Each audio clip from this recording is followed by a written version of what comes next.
नमस्कार दोस्तों, आपका स्वागत है आपके अपने YouTube चैनल पैरामेडिकल कोचिंग वाला पर। मैं भूपेंद्र आज आपके लिए लेके आया हूँ क्लिनिकल पैथोलॉजी की एक क्लास जिसमें कुछ अपन इंपॉर्टेंट टॉपिक्स पढ़ेंगे जो रेगुलरली DMLT फर्स्ट ईयर के एग्जाम में पूछे जाते हैं। अपना पहला टॉपिक है, जो सबसे इंपॉर्टेंट टॉपिक है क्लिनिकल पैथोलॉजी में या पैथोलॉजी में, वो है यूरिन एनालिसिस, मतलब यूरिन मूत्र के परीक्षण, यूरिन का एनालिसिस करना। ठीक है, इसमें अपन सबसे पहले पढ़ेंगे कि कलेक्शन ऑफ यूरिन कैसे करते हैं, फिर नेक्स्ट पढ़ेंगे कंपोजिशन क्या होता है नॉर्मल यूरिन का। अब यूरिन अपन ने कलेक्ट तो कर लिया, अब अपन कलेक्ट करने के बाद फिर उसको लेबोरेटरी तक पहुंचाने में अगर मान लो अपन को टाइम लगता है, उसकी टेस्टिंग करने में अपन को टाइम लगता है, तो फिर अपन उसको बीच में प्रिजर्व करेंगे। तो उसका प्रिजर्वेशन मतलब उसको खराब होने से बचाना, कि भाई जो यूरिन है वो मतलब डिग्रेड नहीं हो, उसमें अपन बाकी टेस्ट लगा सके, तो यूरिन का प्रिजर्वेशन। नेक्स्ट अपना ग्रोस एग्जामिनेशन। ग्रोस एग्जामिनेशन का मतलब कि अपन ऊपर से यूरिन को देख रहे हैं, जब फिजिकली, जब अपन इसको फिजिकल एग्जामिनेशन भी बोल सकते हैं, अपन फिजिकल एग्जामिनेशन भी बोल सकते हैं कि अब यूरिन को जब अपन ऊपर से देख रहे हैं तो वो कैसा, उसमें क्या क्या चीज, क्या क्या एब्नॉर्मलिटी या फिर उसका कलर कैसा है, वॉल्यूम कैसी है, ये सब आता है। नेक्स्ट अपना केमिकल एग्जामिनेशन। केमिकल का मतलब कि भाई उसके अंदर जो भी कॉन्स्टिट्यूएंट्स है वो मतलब वो केमिकली कैसे हैं। ठीक है, नेक्स्ट अपना इसमें अपन देखेंगे माइक्रोस्कोपिक एग्जामिनेशन और इसके फिर क्लिनिकल इंपॉर्टेंस कि यूरिन एनालिसिस अपन करा रहे हैं, डॉक्टर करा रहा है यूरिन एनालिसिस, तो क्यों करा रहा है। तो अपन टॉपिक पे चलते हैं। स्टार्टिंग से अपन क्या स्टार्ट करेंगे यूरिन में, कि कलेक्शन ऑफ यूरिन। कलेक्शन का मतलब है कि संग्रहण, के यूरिन जो अपन कलेक्ट कर रहे हैं, कि जो पेशेंट से यूरिन ले रहे हैं उसको कौन कौन से मेथड होते हैं कलेक्ट करने के। तो इसके डिफरेंट मेथड्स होते हैं। एक तो होता है रैंडम सैंपल। रैंडम सैंपल मतलब किसी भी वक्त अपन किसी भी वक्त जब पेशेंट का यूरिन लेते हैं उसको रैंडम सैंपल बोलते हैं। और इसको रूटीन टेस्ट जैसे कि जितने भी अपन शुगर का टेस्ट लगा सकते हैं, इस पे प्रोटीन का टेस्ट है, और जो डिपस्टिक से अपन जितने भी जो अपने जो रूटीन में टेस्ट होते हैं वो सारे टेस्ट परफॉर्म कर सकते हैं रैंडम टेस्ट से, रैंडम सैंपल से। नेक्स्ट है अपना फर्स्ट मॉर्निंग सैंपल। ये मतलब ये कंसंट्रेटेड और बेस्ट होता है माइक्रोस्कोपी। माइक्रोस्कोपी करने के लिए सबसे बेस्ट सैंपल कौन सा होता है, वो होता है फर्स्ट मॉर्निंग सैंपल। ज्यादातर जितने भी अपन सैंपल लेते हैं, भले वो स्पूटम का हो, यूरिन का हो, ये सारे सैंपल अपन फर्स्ट मॉर्निंग लेते हैं। फर्स्ट मॉर्निंग क्यों लेते हैं, क्योंकि कंसंट्रेटेड होते हैं। अब इनमें जितने भी, जैसे कोई बैक्टीरियल सेल देखनी है अपन को या एपिथेलियल सेल देखनी है, तो वो अच्छे तरीके से दिखेगी, क्योंकि अपन क्या रेगुलरली मिक्टूरेट करते रहते हैं, रेगुलरली यूरिनेट करते रहते हैं, मतलब अपन टॉयलेट करते रहते हैं रेगुलरली। तो उससे क्या होता है, जो यूरिन है उसके साथ जितने भी सेल्स होते हैं वो फ्लश आउट हो जाते हैं बाहर। तो इसलिए ना, अब मॉर्निंग का सैंपल है। मॉर्निंग का सैंपल मतलब रात भर के जो सेल्स होंगे, रात भर के जो भी इन्फेक्टेड सेल्स होंगे, बैक्टीरियल सेल्स होंगे, एपिथेलियल सेल्स होंगे, या फिर जो भी सेल अपन को देखने ना, अगर वो उसमें प्रेजेंट है यूरिन में तो वो कंसंट्रेट हो जाएंगे। नेक्स्ट अपना है 24 आवर यूरिन सैंपल। अब 24 आवर यूरिन सैंपल अपन किसमें, मतलब जो बैग होता है अपना, यूरिन का कंटेनर होता है, उसमें कलेक्ट करके रखते हैं।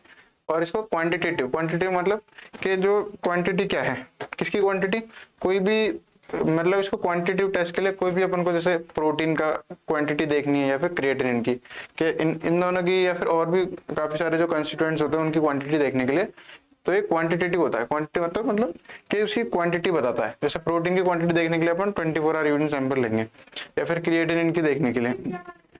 नेक्स्ट अपना कैथेटर सैंपल। कैथेटर सैंपल क्या कौन सा होता है, जब अपन जो अपना जो भर्ती पेशेंट होता है उसमें क्या होता है, कैथेटर लगाते हैं। कैथेटर जो इसको लोकल लैंग्वेज में पेशाब की नली भी बोलते हैं, तो वो अपन लगा देते हैं पेशेंट में। तो स्पेशल केसेस में, जैसे कि भाई भर्ती पेशेंट है जो टॉयलेट नहीं कर सकता, जो है ना वॉशरूम नहीं जा सकता और फिजिकली उठ बैठ नहीं सकता, उन पेशेंट में अपन कैथेटर वाला सैंपल लेते हैं। इसमें एक और होता है, इसमें सुप्रा प्यूबिक एस्पायरेशन होता है। सुप्रा प्यूबिक एस्पायरेशन का मतलब क्या होता है, कि जो ये ब्लैडर होता है, किसका, ये जो ब्लैडर होता है, इसमें से अपन डायरेक्टली निडल, मतलब बाहर से डायरेक्टली निडल इंसर्ट करके और सैंपल कलेक्ट करते हैं। ये मेनली बच्चों में करा जाता है, जो बच्चे जिन बच्चों के अपन को पता नहीं होता वो कब यूरिनेट करेंगे, या फिर एक और चीज में कब करते हैं इसको, कल्चर के लिए। क्योंकि अब जो अपन यूरिन सैंपल लेंगे कहाँ से, अपन यूरेथ्रा से और फिर पीनस से होके अपन यूरिन सैंपल लेंगे, तो वो क्या होगा, जब अपन उसका यूरिन का कल्चर करेंगे ना, यूरिन कल्चर करेंगे तो क्या होगा, जो अपना यूरिन है वो कंटेमिनेट हो जाएगा। पर अपन डायरेक्ट ब्लैडर से लेंगे यूरिन तो वो कंटेमिनेटेड नहीं होगा। तो सुप्रा प्यूबिक एस्पायरेशन अपन ब्लैडर से डायरेक्ट लेते हैं। नेक्स्ट अपना टॉपिक क्या है, प्रिकॉशन। कि अपन जब यूरिन सैंपल कलेक्ट कर रहे हैं तो अपन को क्या क्या सावधानियां रखनी चाहिए, क्या क्या प्रिकॉशन रखनी चाहिए जिससे अपना यूरिन जो सैंपल है वो कंटेमिनेट नहीं हो और अपन उस पर आसानी से टेस्ट लगा के जिस भी चीज के लिए अपन टेस्ट कर रहे हैं वो अपन पता लगा सकें, या फिर जिस भी बीमारी के लिए टेस्ट कर रहे हैं तो अपन परफॉर्म कर सकें।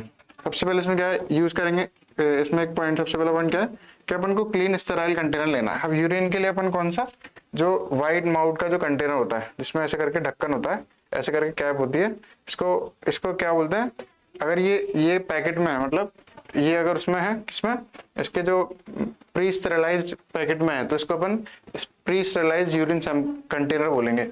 इसको और क्या बोलते हैं, यूनिवर्सल कंटेनर भी बोलते हैं, जिसमें अपन यूरिन का सैंपल लेते हैं। तो ये स्टेराइल होना चाहिए। स्टेराइल मतलब इसमें कोई भी साफ होना चाहिए और इसमें कोई भी कंटेमिनेशन नहीं होना चाहिए, कोई बैक्टीरिया या फिर कोई भी चीज से ये कंटेमिनेटेड नहीं होना चाहिए। नेक्स्ट है कंटेमिनेशन से बचाना अपन को।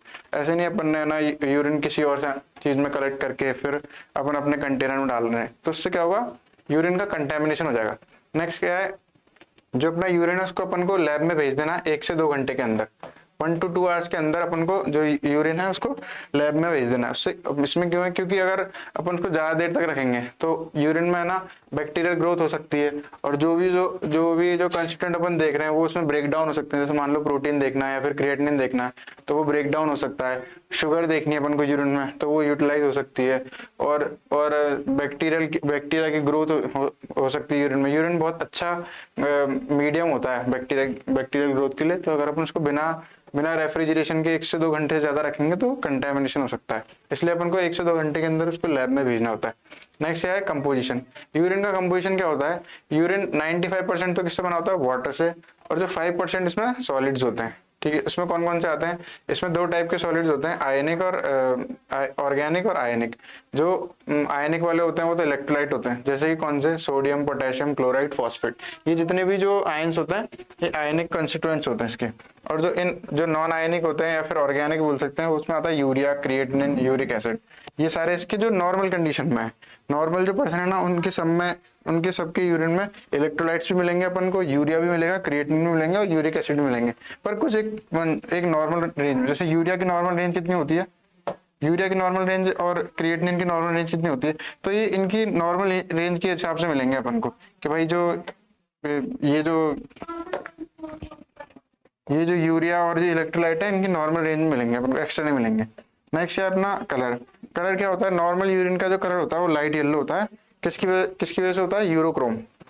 यूरोक्रोम जो एक पिगमेंट होता है उसकी वजह से जो यूरिन है उसका कलर लाइट येलो होता है, जिसको अपन स्ट्रॉ कलर भी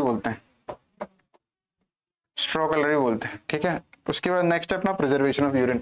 अपन ने यूरिन का सैंपल तो ले लिया, अब मान के चलो जैसे अपन ने सैंपल तो अभी अपन ने लिया 3 बजे, पर अपनी जो लैब है वो अपन से 2 घंटे दूर है या 3 घंटे दूर है, तो वो उसको मतलब 4 घंटे लग जाएंगे, वो 3 घंटे लग जाएंगे। 6 बजे जाके वो सैंपल लगेगा।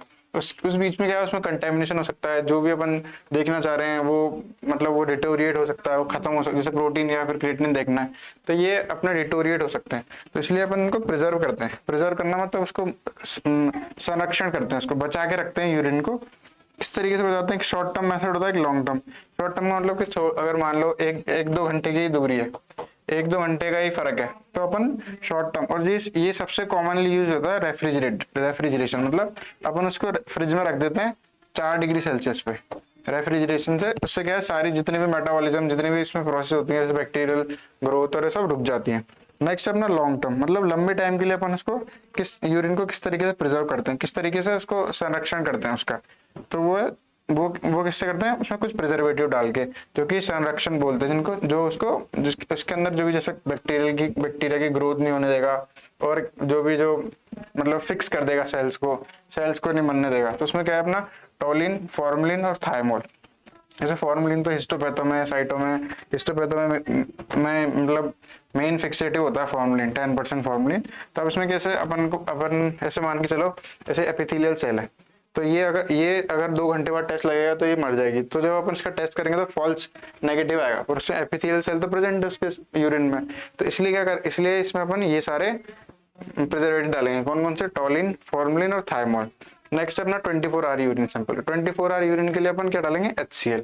ये HCl क्या करता है, ये बैक्टीरिया की ग्रोथ को होने से रोकता है।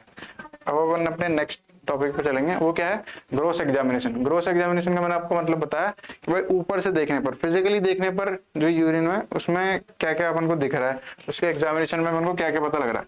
तो अपन फिजिकली देखकर, मतलब ऊपर से देखकर अपन उसका कलर बता सकते हैं यूरिन का, उसकी अपीयरेंस बता सकते हैं, उसकी ऑर्डर बता सकते हैं। ऑर्डर का मतलब गंध, उसमें से कैसी स्मेल आ रही है, कैसी कैसी खुशबू आ रही है या बदबू आ रही है, जैसे भी। या फिर वॉल्यूम बता सकते हैं कि यूरिन यूरिन अगर जैसे जो अपना 24 आवर में कितना कितना यूरिन आया, जैसे अपने कैथेटर बैग अटैच कर रखा है, या फिर जो पेशेंट है किसी बॉटल में यूरिनेट कर रहा है तो उसमें 24 घंटे में कितना यूरिन आया है। या फिर जैसे अपना जो अपना 20 ml वाला जो अपना यूनिवर्सल कंटेनर है उसको भी लेके आ जाते हैं पेशेंट, तो वो भी बता सकते हैं। पर जब भी अपन वॉल्यूम की बात करेंगे ना, तो हमेशा पर डे या फिर 24 आवर्स का ही यूरिन देखेंगे, ठीक है। तो 24 आवर वाला यूरिन अपन देखते हैं वॉल्यूम में। जब भी वॉल्यूम की बात करेंगे कि यूरिन की जो किसी पेशेंट की यूरिन की वैल्यू, यूरिन की वॉल्यूम नॉर्मल है या नहीं है, तो जब अपन उसका 24 आवर यूरिन सैंपल देखेंगे ना, तो जब ही अपन बता सकें। ऐसे नहीं अपन ने 1 घंटे में देखा और उसने कुछ यूरिन कर रखा है, मान लो उसने 1 घंटे में 30 ml यूरिन करा, तो अपन उससे कैलकुलेट करके या उससे नहीं बता सकते। और नेक्स्ट अपना स्पेसिफिक ग्रेविटी और पीएच, कि स्पेसिफिक ग्रेविटी क्या होती है उसकी और पीएच क्या होती है, ठीक है। तो अपना सबसे पहला कलर जो नॉर्मल यूरिन होता है उसका कलर येलो होता है। अगर यूरिन का कलर रेड आ रहा है तो इसका मतलब उसमें ब्लड प्रेजेंट है, और हीमेचूरिया भी बोल सकते हैं उसको। जो जब भी यूरिन में ब्लड प्रेजेंट होता है उसको हेमिचूरिया बोलते हैं। नेक्स्ट अगर यूरिन में हीमोग्लोबिन या मायोग्लोबिन आ रहा है तो उसका कलर ब्राउन या ब्लैक होगा, ठीक है। और अगर काइल यूरिया है तो उसका कलर मिल्की होगा, मिल्की मतलब दूध जैसा, ठीक है। अब नेक्स्ट अपना अपीयरेंस। अपीयरेंस कैसी, मतलब दिखावट, दिखने में वो कैसा है। जैसे अपीयरेंस में अपन बोल सकते हैं वो क्लियर है, या फिर वो टर्बिड है। टर्बिड मतलब धुंधला है, या फिर वो है ना ऐसे वाइट कलर का है, जैसे साफ है, क्लियर है। तो अपनी अपीयरेंस की होती है क्लियर। जो जनरली तो यूरिन की क्लियर जो अपीयरेंस होती है क्लियर ही होती है, पर कभी कभी टर्बिड भी हो सकती है, कुछ कंडीशन में भी टर्बिड हो सकती है। नेक्स्ट अपना ऑर्डर मतलब उसमें से गंध, उसमें से जो महक आ रही है वो कैसी आ रही है। तो नॉर्मल यूरिन में तो क्या होती है, फेंट एरोमेटिक। एरोमेटिक मतलब खुशबूदार होता है, वैसे अरोमा होता है। और खुशबूदार तो नहीं बोलेंगे, पर उसमें कुछ गंध होती है, उसमें फेंट अरोमा होता है। नेक्स्ट अपना कीटोन। ये किस कंडीशन में होता है, डायबिटीज मेलाइटिस में। डायबिटीज मेलाइटिस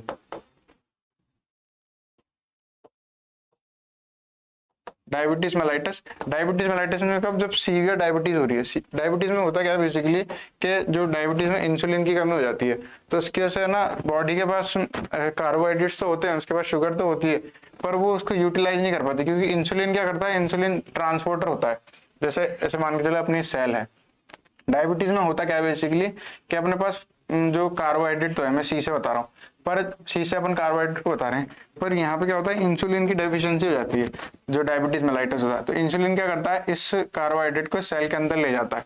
पर जब भी इंसुलिन की कमी हो जाएगी, डायबिटीज मेलाइटिस में इंसुलिन की कमी हो रही है, तो उससे क्या होगा, ये जो कार्बोहाइड्रेट सेल के अंदर नहीं जा पाएगी। सेल को तो ये लगेगा कि भाई उसके पास एनर्जी नहीं है, अपन खा नहीं रहे, तो इसलिए इसमें भूख भी ज्यादा लगेगी। और क्या होगा, अब बॉडी है ना, जब भी स्टारवेशन का टाइम आता है, जब भी अपन भूखे रहते हैं या फिर अपने मतलब अपन कुछ खाते नहीं है, तो बॉडी अपन ग्लूकोज नहीं ले रहे, या फिर कोई भी कार्बोहाइड्रेट या फिर प्रोटीन नहीं ले रहे, कुछ भी अपन नहीं खा रहे, तो बॉडी का मैकेनिज्म क्या होता है, वो जो स्टोर्ड जो कीटोन बॉडीज होते हैं उनको तोड़ने लग जाती है। कीटोन बॉडीज को तोड़ने लग जाती है, कीटोन बॉडीज को तोड़ने लग जाती है, और कीटोसिस होने लग जाता है। अब कीटोसिस होता है ना, तो उसमें क्या होता है, जो यूरिन की जो स्मेल होती है वो फ्रूटी हो जाती है। फ्रूटी जैसे है ना, फल जैसी हो जाती है। नेक्स्ट है इन्फेक्शन। अब कभी भी इन्फेक्शन होगा तो उसमें किसी दुर्गंध आएगी, जो यूरिन की स्मेल होगी वो गंदी आएगी, बुरी स्मेल आएगी, दुर्गंध आएगी। नेक्स्ट अपना वॉल्यूम, के अब मैंने आपको पहले बता दिया कि यूरिन की वॉल्यूम अपन 24 आवर में देखेंगे।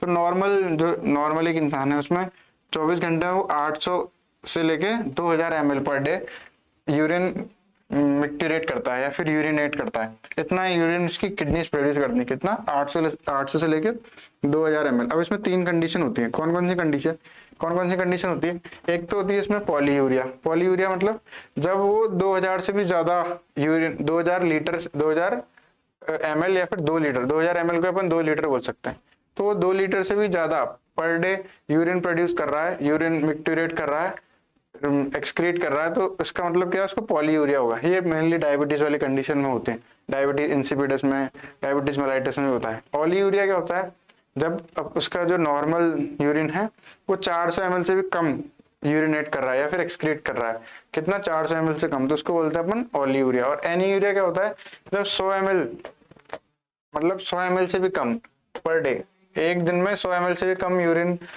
एक्सक्रीट हो रहा है ना, तो उसको बोलते हैं अपन एनीयूरिया, मतलब बिल्कुल ब्लॉकेज ही हो गया, जो यूरिनरी ट्रैक्ट है उसमें बिल्कुल ब्लॉकेज टाइप हो गया, तो बिल्कुल ही यूरिन प्रोड्यूस नहीं हो रहा। नेक्स्ट है उसकी स्पेसिफिक ग्रेविटी। नॉर्मल यूरिन की स्पेसिफिक ग्रेविटी कितनी होती है, 1.005 से लेके 1.030। नॉर्मल यूरिन की स्पेसिफिक ग्रेविटी, कहीं कहीं पे जैसे ये इसकी 5 की जगह 3 भी लिखा रहता है, तो वो डिफरेंट डिफरेंट बुक्स में डिफरेंट डिफरेंट रीडिंग्स लिखी होती है। ऐसे पीएच है यूरिन की, पीएच कितनी होती है, 4.5 to 6.5। इसलिए जो यूरिन होता है वो स्लाइटली एसिडिक बोलते हैं उसको, मतलब पूरा तो एसिडिक नहीं है, ये स्ट्रांगली तो एसिडिक नहीं है, स्लाइटली एसिडिक है।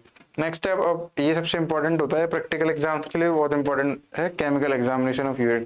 केमिकल एग्जामिनेशन में अपन मेन जो 4-5 चीजें देखते हैं, कौन कौन सी चीजें देखते हैं, एक तो अपन देखते हैं proteins, glucose, ketone bodies, bile salts, bile pigments, blood and urobilinogen.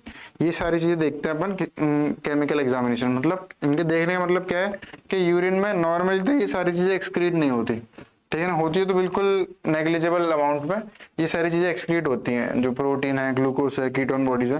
पर जब कुछ एबनॉर्मल कंडीशन होगी उस टाइम जो ये जितने भी कंस्टिट्यूएंट्स है ये सारे एक्सक्रीट होते हैं, तो उनको अपन मेजर करते हैं, और उनको मेजर करने के लिए अपन डिफरेंट डिफरेंट टेस्ट परफॉर्म करते हैं। कौन कौन से टेस्ट करते हैं, इसमें अपना सबसे पहले प्रोटीन के लिए हीट एंड एसिटिक एसिड और sulphosalicylic acid, sulphosalicylic acid test and heat and acetic acid, इसको कहीं कहीं पे हीट एंड कोगुलेशन टेस्ट भी बोलते हैं, ठीक है। नेक्स्ट है अपना ग्लूकोज के लिए अपन कौन सा करते हैं, बेनेडिक्ट टेस्ट या फिर डिपस्टिक से तो अपन सारे टेस्ट कर सकते हैं। तो ये तो अपन अपना अलग ही पॉइंट हो गया कि जो डिपस्टिक आती है, तो आपने कभी देखी होगी लेबोरेटरी में, ऐसे करके पतली सी ऐसे करके ऐसे पट्टियां होती हैं, इनको डिपस्टिक बोलते हैं। इनमें ऐसे करके सेक्शन बने होते हैं जो कि डिफरेंट टेस्ट के लिए होते हैं, और वो डिफरेंट कलर देते हैं। जैसे मान के चलो अगर ये प्रोटीन के लिए है ये वाला सेक्शन, तो ये प्रोटीन के लिए कुछ कलर देगा, फिर जो इसका जो कंटेनर होता है जिसके अंदर ये आती है, उनके ऊपर वो सारी रीडिंग लिखी होती है, फिर उनसे मैच करके अपन बता सकते हैं कि प्रोटीन की कंसेंट्रेशन सेमी क्वांटिटेटिवली कितनी है। नेक्स्ट अपना ब्लड के लिए अपन करते हैं बेंजीडीन टेस्ट, और जो अपने बाइल सॉल्ट्स और बाइल पिगमेंट्स हैं उनके लिए अपन फोकार्ड्स टेस्ट या फिर हेज सल्फर टेस्ट करते हैं। और यूरोबिलिनोजन के लिए करते हैं अपन एलरिच टेस्ट, ठीक है। कौन कौन से टेस्ट करते हैं, प्रोटीन के लिए अपन करते हैं heat and acetic acid test या फिर सल्फोसैलिसिलिक एसिड टेस्ट। नेक्स्ट अपना ग्लूकोज के लिए करते हैं अपन बेनेडिक्ट टेस्ट या फिर डिपस्टिक्स, और जो कीटोन बॉडीज होते हैं उनके लिए अपन रोथरास टेस्ट करते हैं। बाइल सॉल्ट्स बाइल पिगमेंट्स के लिए अपन फोकार्ड्स टेस्ट या फिर हेज सल्फर टेस्ट करते हैं। ब्लड के लिए अपन बेंजीडीन या फिर डिपस्टिक से करते हैं, और यूरोबिलिनोजन के लिए अपन एलरिच टेस्ट करते हैं। अब अपन अपने नेक्स्ट स्लाइड पे चलते हैं। अपन ने क्या क्या पढ़ लिया, माइक्रोस्कोपी पढ़ लिया, तो केमिकल पढ़ लिया, फिजिकल पढ़ लिया। अपना नेक्स्ट माइक्रोस्कोपिक एग्जामिनेशन, मतलब जब अपन इसको माइक्रोस्कोप के अंदर देखेंगे इस यूरिन को, तो इसमें कौन कौन सी अपन को सेल्स दिखेंगी। बेसिकली अपन सेल्स को देखने के लिए माइक्रोस्कोपिक एग्जामिनेशन करते हैं। करते कैसे हैं इसको ब्रीफ बताता हूँ। जैसे अपन यूरिन लेते हैं, उसको फिर एक सेंट्रीफ्यूज ट्यूब में रखते हैं, फिर उसको यूरिन को सेंट्रीफ्यूज करते हैं, कितने पे, 1500 आरपीएम पे, आरपीएम मतलब रेवोल्यूशन पर मिनट, तो 1500 आरपीएम पे अपन इसको करते हैं 10 मिनट के लिए, 1500 आरपीएम पे 10 मिनट के लिए अपन यूरिन को सेंट्रीफ्यूज करते हैं। फिर सेंट्रीफ्यूज के बाद क्या होगा, जितने भी इसमें सेल्स होंगे वो नीचे सेटल हो जाएंगे, और जो सुपरनेटेंट होगा, जो ऊपर वाला जो लिक्विड पार्ट होगा, उसको अपन डिस्कार्ड कर देंगे। जो ऊपर वाला जो लिक्विड पार्ट होगा इसको अपन हटा देंगे, और फिर ये वाला जो अपना प्रेसिपिटेट बनेगा, जो नीचे जो सेटल डाउन हो जाएगा, उसको फिर अपन स्लाइड पे लेके क्या तो वेट माउंट बना लेंगे, फिर कवर स्लिप से रख के फिर उसका एग्जामिनेशन करेंगे अंडर माइक्रोस्कोप। तो एलिमेंट्स इन यूरिन सेडिमेंट, अब मैंने बताया ना सेडिमेंट बना लिया अपन ने, फिर सेडिमेंट को एग्जामिन कर रहे हैं। तब इसमें अपन को कौन कौन से सेल दिखते हैं, इसमें अपन को सेल्स कौन कौन से दिखते हैं, नॉर्मल की बात हो रही है अपनी कि आरबीसी, डब्ल्यूबीसी, एपिथेलियल सेल, ये अपन को बहुत ही कम माइन्यूट इसमें दिखते हैं। पर जब पैथोलॉजी हो जाएगी, जब कोई डिजीज हो जाएगी, तो अपन को सेल्स आरबीसी दिख सकते हैं, डब्ल्यूबीसी और एपिथेलियल सेल। कास्ट कौन कौन सी दिखती है, हाइलिन कास्ट, ये इनके टाइप्स बता रखे हैं कि कास्ट कौन कौन सी, hyaline cast, granular, waxy, RBC cast, WBC cast. Next अपने पास क्रिस्टल्स, क्रिस्टल्स यूरिक एसिड के क्रिस्टल दिखेंगे, कैल्शियम ऑक्सिलेट के और ट्रिपल फॉस्फेट के, इनके अपन को क्रिस्टल दिखेंगे। नेक्स्ट ऑर्गेनिज्म, ऑर्गेनिज्म कौन कौन से दिख सकते हैं भाई, सारे, और बस वायरस को छोड़ के बैक्टीरिया दिख सकते हैं अपन को, फंगस जो कि यीस्ट है वो दिख सकता है, पैरासाइट जैसे ट्राइकोमोनास और सिस्टोसोमा, ये सारे अपन को जितने भी ऑर्गेनिज्म हैं दिख सकते हैं। वायरस नहीं दिखेगा क्योंकि वायरस तो लाइट माइक्रोस्कोप से दिखता ही नहीं है। अगर वो इन्फेस्टेशन है उसका और अपन इलेक्ट्रॉन माइक्रोस्कोप से देखें तो अपन वायरस को देख सकते हैं। नेक्स्ट अपना अब क्लिनिकल इंपॉर्टेंस, कि भाई अपन ने यूरिन एग्जामिनेशन करा तो क्यों करा, अभी बहुत इंपॉर्टेंट टेस्ट है यूरिन एग्जामिनेशन, डिफरेंट कंडीशंस को बता सकता है। जैसे किडनी डिजीज है, किडनी डिजीज को अपन किडनी डिजीज का टेस्ट कर सकते हैं कि भाई किडनी के अगर जैसे क्रिएटिनिन कम आ रहा है, ज्यादा आ रहा है यूरिन में, या फिर कोई भी सेल्स ज्यादा आ रही हैं, ब्लड आ रहा है, तो ब्लड एक जैसे अगर यूरिन में ब्लड आ रहा है, हेमेच्यूरिया हो रहा है, उसको क्या बोलते हैं, हेमेच्यूरिया। हेमेच्यूरिया का मतलब क्या होता है कि ब्लड इन यूरिन, तो इसका एक इंडिकेशन क्या क्या हो सकता है कि भाई स्टोन हो गया, स्टोन को अपन क्या बोलते हैं, कैलिकुलाई, स्टोन्स, किडनी स्टोन हो गया, या फिर कैलिकुलाई भी बोलते हैं उसको।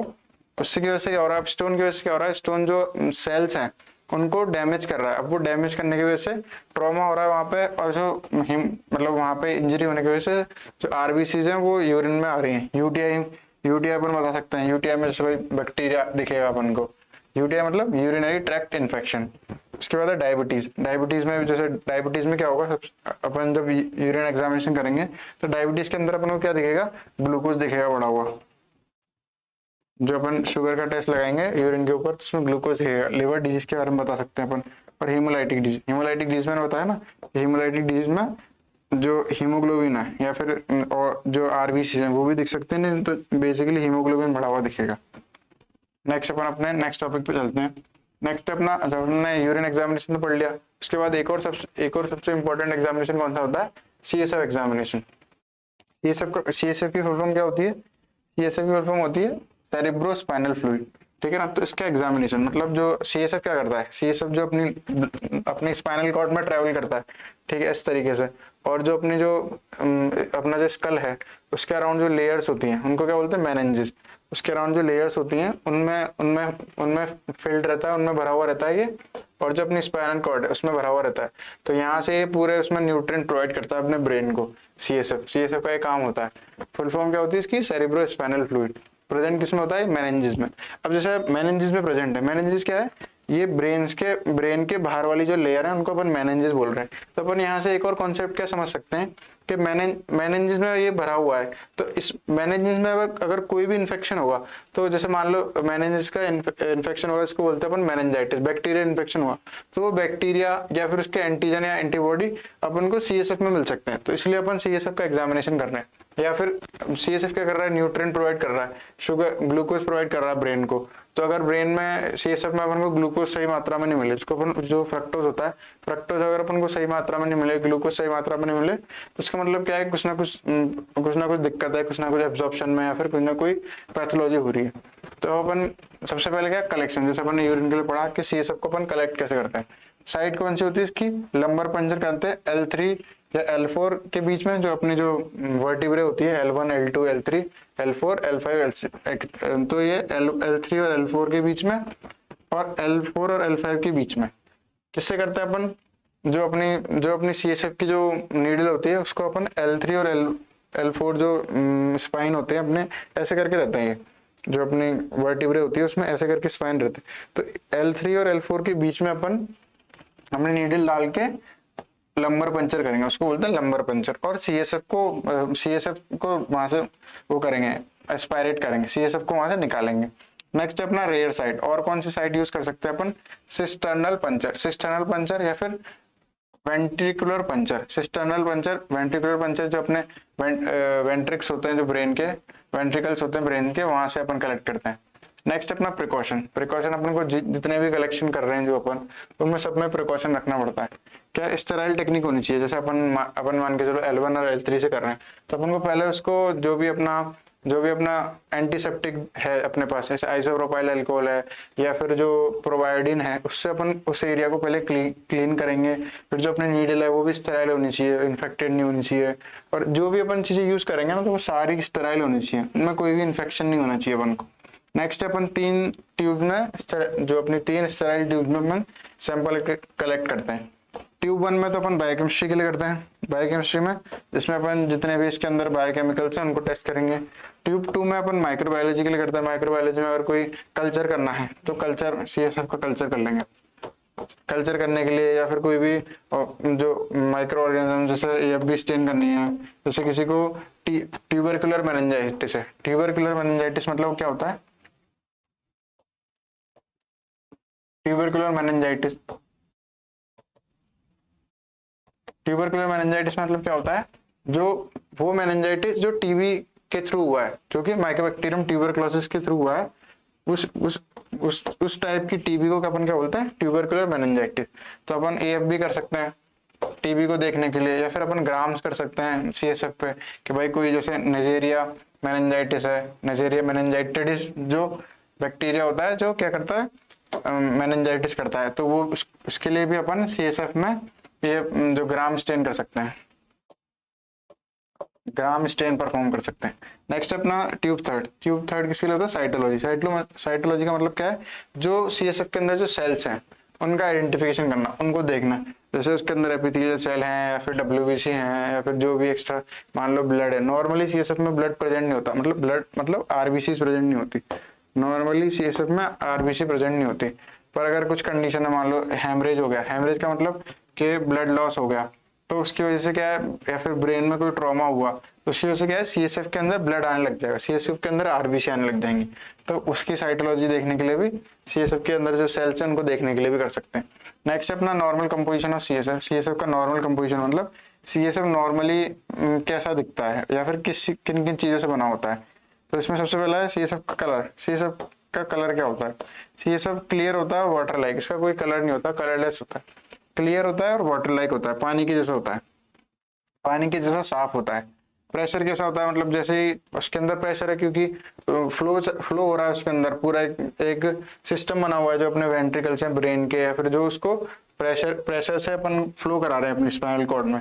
तो जब जैसे अपन उसमें नीडल चुभाएंगे ना, तो कुछ प्रेशर से सीएसएफ बाहर आएगा। तो प्रेशर कितना होता है? 70 to 180 mm ऑफ H2O, मतलब 70 to 180 mm of water. Next अपना सेल्स के, जो अपने सीएसएफ होता है उसमें सिर्फ लिम्फोसाइट्स प्रेजेंट होता है, बाकी उसमें और कोई से भी सेल्स नहीं होते। जो अपना सीएसएफ है, सीएसएफ में कौन से सेल्स होता है? सिर्फ लिम्फोसाइट्स। और कितने होते हैं वो? 0 to 5 लिम्फोसाइट। प्रोटीन कितना होता है उसमें? 15 to 45 milligram per decilitre. Glucose 45 to 80 milligram. ये सारी जो रीडिंग्स है ना, ये तो आपको याद ही करनी पड़ेंगी, इसका कोई सब्स्टिट्यूट नहीं है। किसी भी टेस्ट के बारे में आप ले लो, भले सीबीसी के लिए हो या फिर यूरिन के लिए हो, किसी भी टेस्ट के लिए हो, जो भी आपको रेंजेस हैं वो तो याद ही करनी पड़ती है एट द एंड। तो ग्लूकोज के लिए 45 to 80 milligram per decilitre.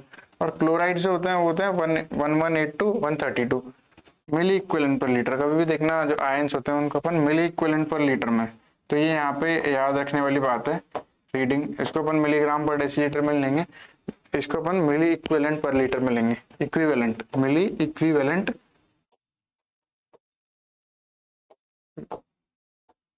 Milli equivalent per litre. ठीक है। नेक्स्ट अपना ग्रोस एग्जामिनेशन। अपन ने यूरिन का भी पढ़ा था। ग्रोस एग्जामिनेशन मतलब जब अपन ने सीएसएफ को कलेक्ट करा ट्यूब में, तो वो दिख कैसा रहा है, ऊपर से कैसा दिख रहा है, कितनी वॉल्यूम कलेक्ट हुआ और उसका प्रेशर क्या था, वो सब। तो ग्रोस एग्जामिनेशन नॉर्मल अपन ने कलर देख लिया, क्लियर होता है। अगर उसका कलर अगर जेंथोक्रोमिया हो, उसमें अगर उसको जेंथोक्रोमिया मतलब पीलापन है, उसका जो सीएस है वो पीला है, तो किसकी वजह से होता है? किसकी वजह से हो सकता है? सब आर्किनॉइड हैमरेज। हैमरेज हुआ, हैमरेज की वजह से क्या हुआ? हीमोलिसिस हुआ।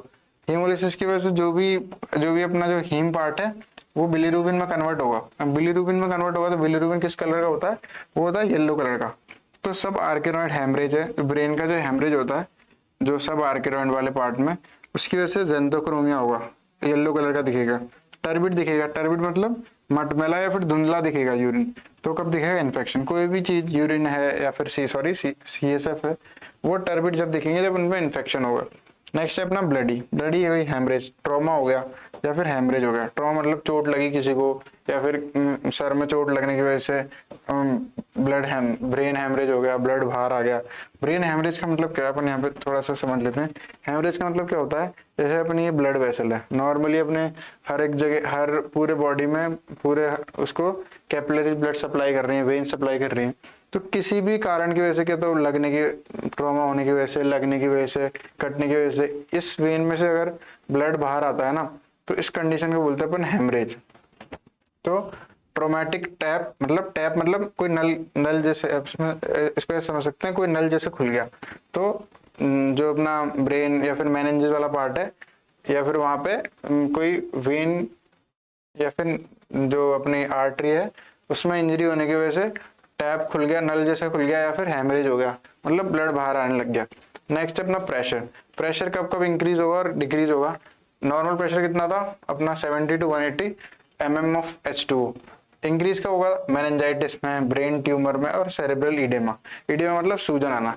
तो जब जो सेरेब्रम में सूजन आ जाएगी जब प्रेशर इंक्रीज होगा, क्योंकि सेरेब्रम दबाएगा मेनिंजिस को, ठीक है। या फिर मेनिंजाइटिस में इन्फेक्शन, आइटिस है, आइटिस का मतलब ही है इन्फ्लामेशन, तो इन्फ्लामेशन की वजह से वो होगा। या फिर ब्रेन ट्यूमर है, अब ट्यूमर है तो वो जगह घेरेगा, तो वो मेनिंजिस को दबाएगा, उसकी वजह से क्या होगा, जैसे ये मेनिंजिस है, इसके बीच में सी सब भरा है, जब अपन को दबाएंगे तो प्रेशर बढ़ेगा ना, इसकी वजह से प्रेशर बढ़ जाएगा। डिक्रीज किस में होगा, CSF लीक या फिर डिहाइड्रेशन। डिहाइड्रेशन, अब जैसे CSF भी कुछ वाटर से बना हुआ होगा, तो डिहाइड्रेशन के टाइम पे CSF की वॉल्यूम कम हो जाएगी। अब वॉल्यूम कम होगी तो पहले मान के चलो ये एक कंटेनर है, इसमें 10 ml कुछ चीज को पूरी तरीके से भरती थी। अब इसमें 5 ml चीज भरी हुई है, तो इसका जो प्रेशर होगा, जो इसकी वॉल्स पे जो प्रेशर डल रहा हो वो कम होगा, तो वो वहां समझ सकते हैं अपन इसको। तो इसके तो CSF लीक हो जाए या फिर डिहाइड्रेशन हो जाए, तो डिहाइड्रेशन के उसका पानी कम होगा, पानी कम होगा तो CSF की भी कम होगा, क्योंकि CSF कुछ परसेंट पानी से तो बना हुआ होगा।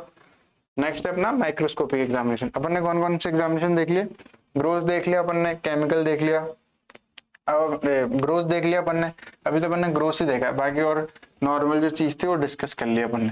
नेक्स्ट अपना माइक्रोस्कोपिक एग्जामिनेशन। माइक्रोस्कोपिक मतलब सूक्ष्मदर्शी परीक्षण, जो अपन माइक्रोस्कोप से जो एग्जामिनेशन कर रहे हैं उसको बोलेंगे। इसमें क्या होता है, इसमें अपन सेल काउंट करेंगे या साइटोलॉजी। साइटोलॉजी मतलब सेल्स के बारे में देखना, और सेल काउंट मतलब उनके जो सेल्स है उनकी गणना करना कि भाई कितनी कोशिकाएं हैं। इसमें अपना क्या है, नॉर्मली तो कितने अपन ने पढ़ी थी अभी कि 0 से 5 लिम्फोसाइट होती है पर माइक्रोलीटर, मतलब ये मान के चलो 1 माइक्रोलीटर ब्लड है, तो इसमें 0 से लेके 5 लिम्फोसाइट्स होंगे, ठीक है। और न्यूट्रोफिल, अब मैंने आपको, अगर आपने मेरी प्रीवियस क्लास देखी हो हेमेटोलॉजी की, तो उसमें मैंने आपको समझाया था जब भी न्यूट्रोफिल पड़ती है तो वो कौन सी कंडीशन होगी, बैक्टीरियल कंडीशन, जिसको पायोजेनिक बोलते हैं अपन। पायोजेनिक मतलब पस क्रिएट होना या फिर पस बनना, तो पायोजेनिक मेनिंजाइटिस वाली कंडीशन में जब भी लिम्फोसाइट बढ़ रहे हैं तो एक तो वायरल मेनिंजाइटिस हो रहा है, और एक और मैंने बताया टीबी में भी लिम्फोसाइट बढ़ते हैं। एक एक्सेप्शन था जो मैंने आपको प्रीवियस क्लासेस में समझा रखा है कि टीबी ऐसा एक बैक्टीरिया है जो कि एक्सेप्शन है, जो कि न्यूट्रोफिल्स को ना बढ़ाकर लिम्फोसाइट्स को बढ़ाता है। नेक्स्ट अपना साइटोलॉजी। साइटोलॉजी में अपन क्या है, मैलिग्नेंट सेल्स का मतलब कैंसरस सेल देख सकते हैं।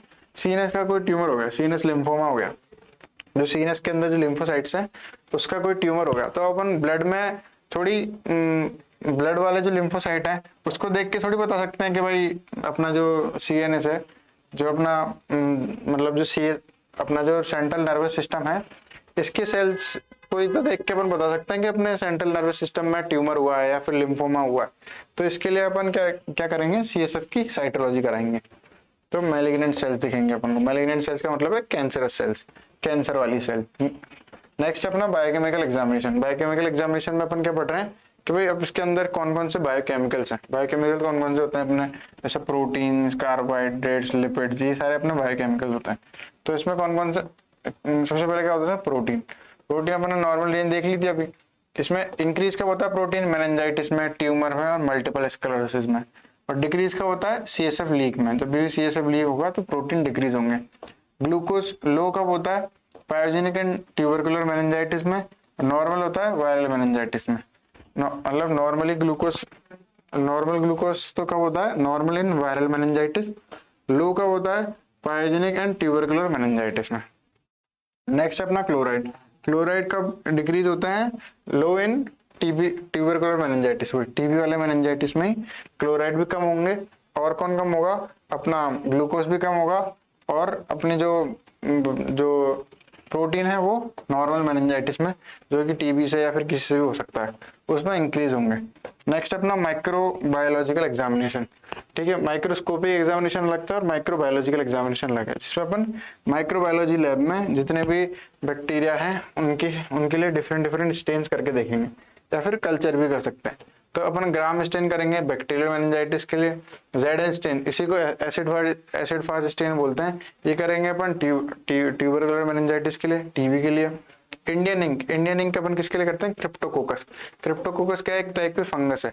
इंडियन इंक क्या होती है, ये जितने भी फाइन जो ऑर्गेनिजम्स होते हैं, जैसे क्रिप्टोकोकस के जो थ्रेड्स हैं या फिर जो उसके फाइबर्स हैं, यीस्ट फाइबर्स हैं, उनको आइडेंटिफाई करने के लिए अपन इंडियन इंक प्रिपरेशन करते हैं। नेक्स्ट अपना कल्चर, कल्चर तो अपन सीएसएफ का कल्चर कर सकते हैं भाई, पायोजेनिक कल्चर करते हैं, जिसमें क्या अपन उसको अपन ब्लड अगार पे या फिर मैकोम के अगार पे, डिफरेंट अगार पे, चॉकलेट अगार पे ग्रो करके फिर जो भी बैक्टीरिया जैसे नजेरिया मेनिंजाइटिस है जो कि मेनिंजाइटिस करता है, तो उसको आइडेंटिफाई कर सकते हैं। टू आइडेंटिफाई कॉजेटिव एजेंट के आइडेंटिफिकेशन के लिए अपन कल्चर करते हैं। नेक्स्ट अब अपन ने सीएसएफ एग्जामिनेशन कराया, तो अब इसकी क्लिनिकल इंपॉर्टेंस क्या है, डॉक्टर ने सीएसएफ एग्जामिनेशन कराया तो क्यों कराया, तो भाई कुछ बीमारियों को डिस्कवर करने के लिए, कुछ बीमारियां बताने के लिए तो कराया। तो कौन कौन सी बीमारियां है, जैसे मेनिंजाइटिस है, मेनिंजाइटिस का मतलब मैंने आपको पहले प्रीवियस क्लास में बता रखा है, जब भी आइटिस वर्ड आता है इसका मतलब होता है इन्फेक्शन या इन्फ्लेमेशन। तो जो मेनिंजेस होती है, मेनिंजेस क्या होती हैं, जो ब्रेन का अराउंड लेयर होती हैं, तो उनमें इन्फेक्शन हो जाए, जैसे bacterial infection, viral infection, tubercular या फिर फंगल इन्फेक्शन। सब आर्किनोइड हेमरेज मतलब हेमरेज जो ब्लड लीक होने लग जाए, किसमें, सब आर्किनोइड जो एरिया है उसमें, जो ब्रेन का एरिया है। उसके बाद सीनस ट्यूमर होगा, तो यहाँ पे अपन पढ़ा ना, जब साइटोलॉजी करेंगे तो मैलिग्नेंट सेल्स दिखेंगे उसके अंदर, किसके अंदर, सीएसएफ के अंदर। नेक्स्ट है मल्टीपल स्क्लेरोसिस, इस कंडीशन में भी अपन सीएसएफ एग्जामिनेशन कराते हैं। अब नेक्स्ट है अपना, अपने यूरिन एग्जामिनेशन पढ़ लिया, सीएसएफ पढ़ लिया। अब ये भी एक बहुत इंपॉर्टेंट, ये तीनों एग्जामिनेशन जो है अपने सीएसएफ, यूरिन और सीमेन, इनके तो बहुत ज्यादा चांसेस होते हैं, तो बार बार पूछे जाते हैं, और मतलब एक ही पेपर में तीनों भी पूछ सकते हैं, ऐसा जरूरी नहीं है तीनों में से एक ही पूछेगा कि भाई मेजर क्वेश्चन में तो यूरिन आ गया और फिर अपना जो शॉर्ट नोट्स में सीमेन या फिर सीएसएफ आ गया। तो इस तरीके से ये बहुत ज्यादा पूछे जाने वाले क्वेश्चन है। अब सीमेन एग्जामिनेशन पढ़ते हैं अपन। सीमेन क्या होता है, सीमेन जो मतलब जो फ्लूइड होता है, जो मेल से मेनली रिलीज होता है, जिसमें अपने स्पर्म सेल्स होते हैं। स्पर्म सेल्स क्या होता है, मेल गैमेटोसाइट्स होते हैं, जिससे रिप्रोडक्शन होता है, फर्टिलाइजेशन होता है ओवा का। तो सीमेन क्या है, फ्लूइड है, एक बॉडी फ्लूइड है, जो कि अपने टेस्टिकल से प्रोड्यूस होता है और वहां से रिलीज होता है थ्रू पीनस के थ्रू रिलीज होता है। अब इसका कलेक्शन कैसे करते हैं अपन, सीमेन को कलेक्ट कैसे कर रहे हैं, तो सीमेन को कलेक्ट करने का मेथड क्या होता है, मैस्टिब्रेशन, जिसको हिंदी में हस्तमैथुन भी बोलते हैं। तो एक स्टेराइल कंटेनर था जिसमें अपन ने यूरिन लिया है ना, उसी कंटेनर में अपन सीमेन भी ले सकते हैं, तो उसको अपन क्या बोलते हैं, प्री स्टेरिलाइज्ड यूनिवर्सल कंटेनर, ठीक है ना, जिसमें अपन ने यूरिन लिया है, क्या बोलते हैं उसको, pre sterilised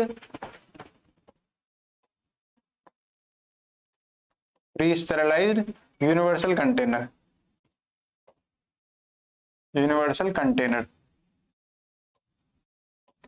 pre sterilised universal container, जिसमें अपन यूरिन भी ले सकते हैं और सीमेन भी ले सकते हैं। तो लेंगे कैसे, मैस्टिब्रेशन से, उसको हिंदी में क्या बोलते हैं, हस्तमैथुन, और स्टेराइल कंटेनर में लेंगे। नेक्स्ट क्या है, अब अपन ऐसे नहीं है कि रैंडमली कभी भी उठ के अपन ने सीमेन का सैंपल दे दिया, ऐसा नहीं होता। इसके लिए अपन को एब्सिस्टेंस करनी पड़ती है। एब्सिस्टेंस का मतलब क्या है, विराम अवधि का मतलब कि इस पीरियड में, जैसे ये होता है 2 से 7 दिन का, 2 to 7 डेज, इस पीरियड में जो भी पेशेंट है या भी जो भी सब्जेक्ट है जिसको अपना सीमेन एनालिसिस कराना है, तो 2 से 7 दिन के मतलब 2 से 7 दिन में ना तो उसने मैस्टिब्रेशन करा हो, ना उसने कोई भी सेक्सुअल एक्टिविटीज में उसने पार्ट किया हो। इससे क्या होता है, अगर इससे क्या है, जो अपनी इंपॉर्टेंट वैल्यूज हैं, जैसे भाई उसकी वॉल्यूम कितनी है, अगर मान के चलो वो सीमेन एग्जामिनेशन कराया और मैस्टिब्रेशन करके आया या फिर सेक्स करके आया, तो उसमें क्या है, उसकी जो नॉर्मल वैल्यू होगी सीमेन की वॉल्यूम की, वो कम आएगी। तो इसलिए 2 से 7 दिन का एब्सिस्टेंस बहुत जरूरी है। अगर किसी ने ये एब्सिस्टेंस फॉलो नहीं कर रखा ना 2 से 7 दिन का, तो वो सीमेन एग्जामिनेशन नहीं करा सकता। मतलब मैंने आपको समझा दिया इसका। नेक्स्ट अपना प्रिकॉशन। अब अपन को जो सीमेन का एग्जामिनेशन देते हो क्या क्या प्रिकॉशन करनी चाहिए। एक तो पूरा सैंपल लेना अपन को, ऐसा नहीं है अपन ने 1-2 ड्रॉप लेके फिर छोड़ दिया, क्योंकि इसमें एक बहुत इंपॉर्टेंट अपन उसकी वॉल्यूम भी एग्जामिन कर रहे हैं। वॉल्यूम जैसे बहुत बहुत बार होता है कि जो कुछ पेशेंट्स होते हैं उनकी जो सीमेन की वॉल्यूम कम होती है, तो उसकी वजह से क्या होता है वो फर्टिलाइज नहीं कर पाते ओवा को, और वो रिप्रोड्यूस नहीं कर पाते, वो बच्चे पैदा नहीं कर पाते। ठीक है ना, तो ये भी एक इसमें बहुत इंपॉर्टेंट फैक्टर होता है।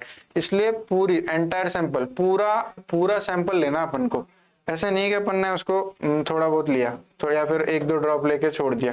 नेक्स्ट अपन को कभी भी ऐसा नहीं कॉन्डम के अंदर सैंपल नहीं लेना अपन को, क्योंकि जो कॉन्डम होता है उसमें कुछ ऐसे इंग्रेडिएंट्स होते हैं या फिर कुछ ऐसे कंस्टिट्यूएंट्स होते हैं, ऐसी चीजें होती हैं जो स्पर्म्स को मारती हैं। कॉन्डम का काम ही तो यही है कि भाई फर्टिलाइजेशन को रोकना, जो अपनी जो भी अपना मतलब रिप्रोडक्शन को फर्टिलाइजेशन को रोकना, कि भाई जो स्पर्म है वो ओवा को जाके फर्टिलाइज ना कर सके। तो इसलिए ऐसा नहीं अपने कॉन्डम के अंदर पहले सीमेन का सैंपल लिया फिर उसको अपन कंटेनर में डालना, नहीं, अपन को डायरेक्ट कंटेनर में लेना है और 30 से 60 मिनट के अंदर अपन को उसको एग्जामिन करना है। ऐसे नहीं छोड़ दिया भाई एक रात के लिए, एक दिन के लिए। 30 से 60 मिनट, आधे घंटे से 1 घंटे के बीच में अपन को सीमेन जो है उसको एग्जामिन करना है। अब इसमें अपना आता है सबसे पहले फिजिकल एग्जामिनेशन, कि भाई फिजिकली ऊपर से कैसा दिख रहा है। फिजिकली वॉल्यूम देखेंगे अपन, उसकी वॉल्यूम कितनी होती है नॉर्मल की, ये सारी चीजें अपन नॉर्मल वाले की देखेंगे, नॉर्मल पेशेंट की। तो वॉल्यूम कितनी होती है 2 से 5 ml, नॉर्मल इंसान में 2 से 5 ml होती है यूरिन उसकी सीमेन की वॉल्यूम। कलर कैसा होता है ग्रे व्हाइट। ऑर्डर कैसी होती है उसकी, मतलब उसमें से गंध कैसी आती है कैरेक्टरिस्टिक ड्यू टू स्पर्माइन, उसकी कोई ऐसे अलग से कोई ऑर्डर नहीं होती। पीएच कितनी होती है 7.2 to 8 जो उसकी पीएच होती है। ये मतलब थोड़ा स्लाइटली बेसिक होता है। बेसिक क्यों है यहाँ पे, अगर किसी ने ध्यान दिया होगा तो एक चीज अपन पूछ सकते हैं भाई कि यूरिन है उसकी जो पीएच है वो बेसिक क्यों है। तो यूरिन की पीएच जो होती है इसलिए बेसिक होती है क्योंकि जो वजाइना होता है, वजाइना की पीएच एसिडिक होती है। तो अगर जो अपने स्पर्म सेल्स हैं ये एसिडिक पीएच में जाएंगे तो मर जाएंगे। तो इसलिए जो सीमेन है उसकी पीएच जो होती है बेसिक होती है। तो ये सीमेन जाके वजाइना को न्यूट्रलाइज कर देता है, उसके जो एसिड होता है ना उसको न्यूट्रलाइज कर देता है। अब न्यूट्रलाइज कर दिया तो उसके अंदर जो स्पर्म सेल्स हैं वो इजीली मूव कर पाएंगे। अगर इसकी पीएच बेसिक नहीं होगी तो अगर इसकी न्यूट्रली पीएच होगी ना तो जो एसिडिक एनवायरनमेंट है वजाइना का। अब यहाँ पे आप एक और सवाल पूछ सकते हो कि वजाइना का एसिडिक एनवायरनमेंट क्यों है।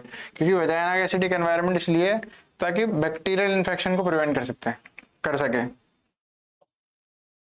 जो बैक्टीरियल इन्फेक्शन है जो कि फीमेल्स में हो सकता है, जैसे यूटीआई होता है यूरिनरी ट्रैक्ट इन्फेक्शन, उनका क्या है जो यूरिन और जो वजाइना वाली जो पोजीशनिंग होती है वो सेम सी होती है। तो यूरिन की वजह से क्या है वजाइना में इन्फेक्शन हो सकता है। तो इसलिए वजाइना में इन्फेक्शन ना हो इसलिए वजाइना की पीएच एसिडिक होती है और उसको न्यूट्रलाइज करने की वजह से जो सीमन होता है उसकी पीएच बेसिक होती है। नेक्स्ट है विस्कोसिटी। विस्कोसिटी मतलब कि सांद्रता, वो मतलब कितनी डेंसिटी है उनकी। तो normal liquefaction with in 30 minute. जो नॉर्मल कंडीशन होगी ना उसमें बिल्कुल जैसे अगर वो डेंस है ज्यादा, गाढ़ा ज्यादा है तो वो 30 मिनट के अंदर बिल्कुल लिक्विड हो जाएगा, बिल्कुल पानी की तरह हो जाएगा। ठीक है, नॉर्मल कंडीशन में। अगर वो नॉर्मल नहीं है किसी में मान के चलो अगर वो उसकी जो विस्कोसिटी नॉर्मल नहीं है और वो 1 घंटे तक